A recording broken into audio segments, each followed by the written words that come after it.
I'll give you a story and then a final hadith of the Holy Prophet of Islam. Musa alayhi salam is in the middle of the Red Sea.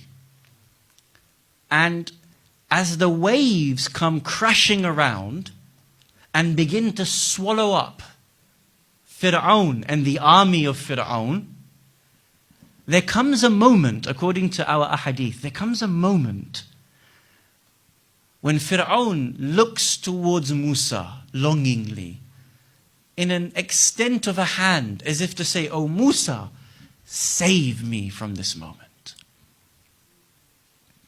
Imagine the terror. You're about to be drowned. You've just seen your whole army be drowned. The waves are crashing around upon you. The water is going into your lungs.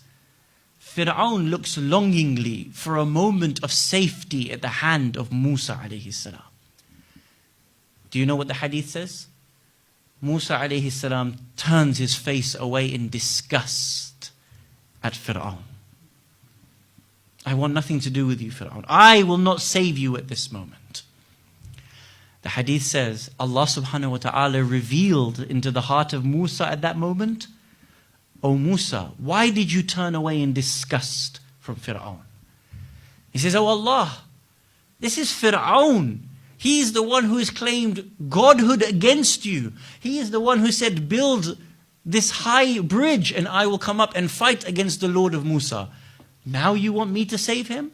Now you want me to extend a hand to him and pull him out of the water that is drowning him and Fir'aun at this moment?" Listen to the response of Allah subhanahu wa ta'ala. He says, "O Musa, the reason why you turned away in disgust from him was because he wasn't a creation of yours.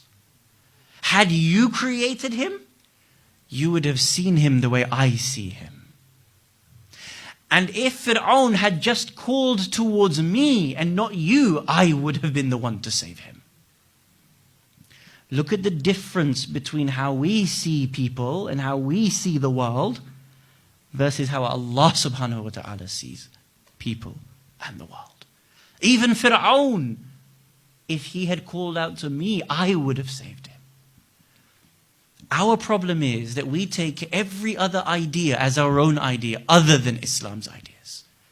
We divide, we separate, we make him to be black, we make him to be white, and then we buy into the very supremacist model of living that was first created to put you into slavery in the first place.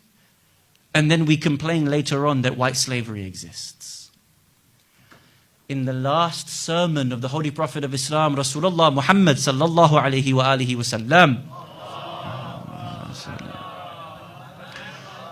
the Prophet stated, there is no difference between Arab and non-Arab. Arab is not superior to non-Arab. Non-Arab is not superior to Arab. Black is not superior to white. White is not superior to black, except he who has the most amount of taqwa, God consciousness in the way of Allah subhanahu wa ta'ala. Allah doesn't see black and white. The Prophet doesn't see black and white. Allah never divided you into a superior race and an inferior race. He never made one group of people to be essentially better than another people. It was only about he who has greater piety and justice within them as a soul.